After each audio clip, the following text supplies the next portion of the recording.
The evening sky painted the city in shades of amber and rose as the luxury restaurant came alive with the hum of quiet conversations and soft piano music.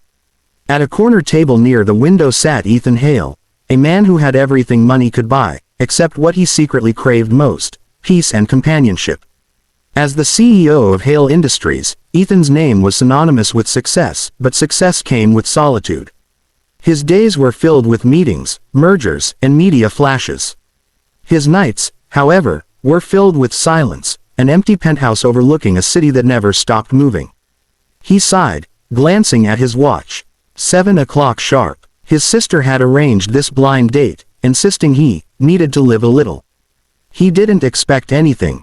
Most of his dates ended with forced smiles and hollow compliments. Then the restaurant door opened, and she walked in. Maya Torres. She hesitated at the entrance, clutching a small purse, scanning the room until her gaze met his. There was no designer gown or sparkling jewelry, just a modest floral dress and an aura of warmth that made the entire room feel different. "Ethan?" she asked, her voice soft, uncertain. He stood up quickly, offering a polite smile. "Yes, you must be Maya. Please, sit." She smiled shyly and took the seat across from him. Her hands fidgeted slightly, revealing her nerves. "I'm sorry if I'm late. The traffic was terrible," she said. "You're right on time," he assured her. "Would you like some wine?" "Just water, please," she replied. Their conversation began cautiously, like two strangers walking on thin ice. She told him she worked as a junior designer for a small company, nothing glamorous, but she loved it. She talked about colors, creativity, and how she dreamed of one day opening her own boutique. Ethan listened intently. He was used to conversations revolving around money, status, and ambition. But Maya spoke with passion, not pretense. She laughed easily, her eyes lighting up when she described painting on weekends or reading bedtime stories. "You seem happy," Ethan said with quiet curiosity. Maya smiled. "Happiness isn't about having everything. It's about loving what you have." That simple answer disarmed him completely. As the evening went on, the conversation flowed more naturally. Ethan found himself relaxing, even laughing, a sound he hadn't heard from himself in months. He told her about his travels, about his late mother's garden he still visited when life felt too heavy.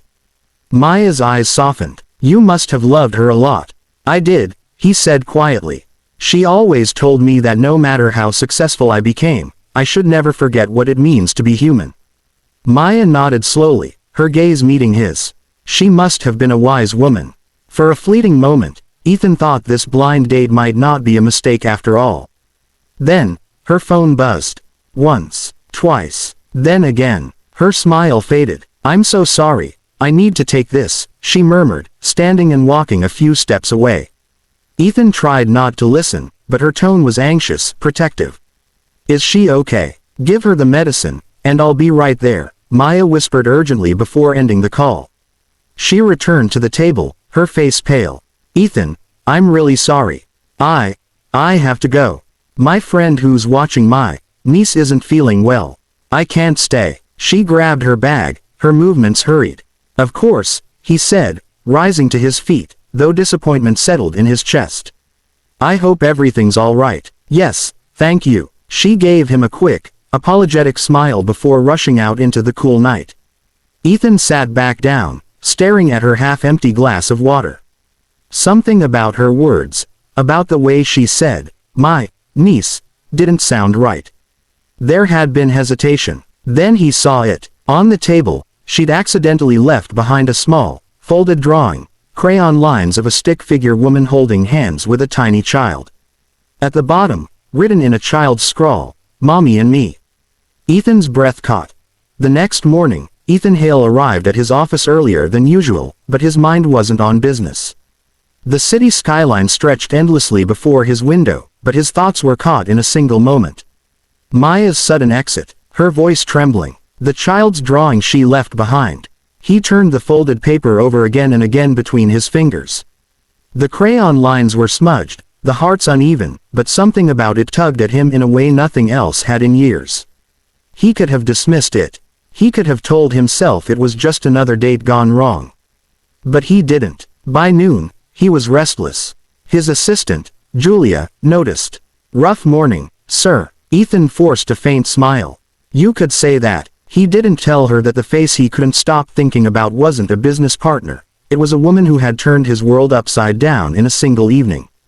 That afternoon, on his way back from a meeting, his car stopped at a red light near a small park.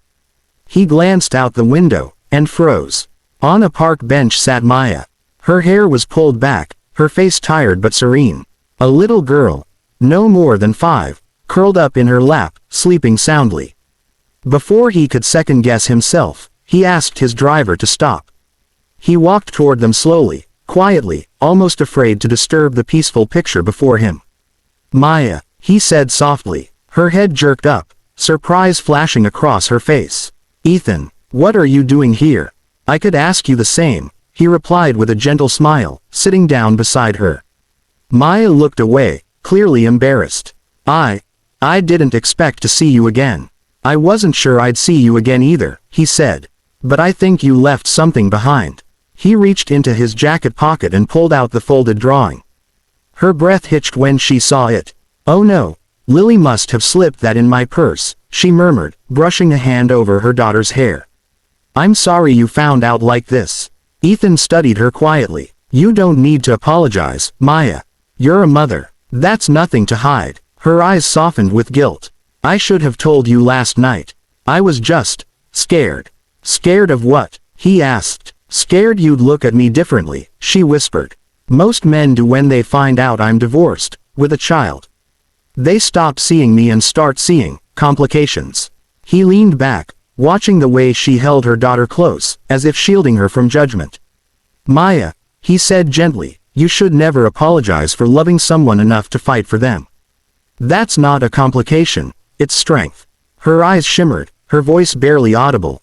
You don't mean that, he smiled softly. Try me. They sat in silence for a moment, the sound of the city fading into the soft rustle of leaves. The little girl stirred, blinking up at them with big brown eyes. Mama, she mumbled sleepily. Maya brushed a hand through her daughter's hair. It's okay, baby. Go back to sleep. Ethan's chest tightened at the tenderness in her tone. She's beautiful, he said quietly. Like her mother. Maya's cheeks flushed pink. Her name's Lily. Hi, Lily, Ethan said softly, though the little girl had already drifted back to sleep. Something shifted then. Something fragile and real. Ethan, the man who had built walls around his heart, found them slowly crumbling in the presence of this woman and her child. After a long pause, he said, Why didn't you tell me, Maya? Her eyes filled with unshed tears. Because I didn't want to lose something good before it even started. Ethan reached out, brushing a tear that had escaped down her cheek. His voice dropped to a whisper. You haven't lost me. Her breath caught. For the first time in years, she didn't feel like she had to hide. He looked down at the sleeping child again, then back at Maya. Maybe last night wasn't just a blind date. Maybe it was fate giving us a second chance. Maya's lips trembled into a soft smile. You really believe that? Ethan smiled back, warm and sure. I do. And I don't believe in coincidences. The golden light of sunset wrapped around them, gentle and forgiving. Maya leaned her head slightly against his shoulder, and for once, neither of them said anything more. The silence wasn't empty anymore. It was full of hope, of healing, of something new that neither of them dared name yet. And as the last rays of light faded, Ethan whispered again, his voice steady this time. Let's start over, Maya. You, me, and Lily. She wasn't talking about a niece. She was a mother. And as he sat there, the city lights reflecting off the glass, he realized that for the first time in years, he didn't feel lonely anymore. He felt curious. About her. About the life she was hiding behind that shy smile.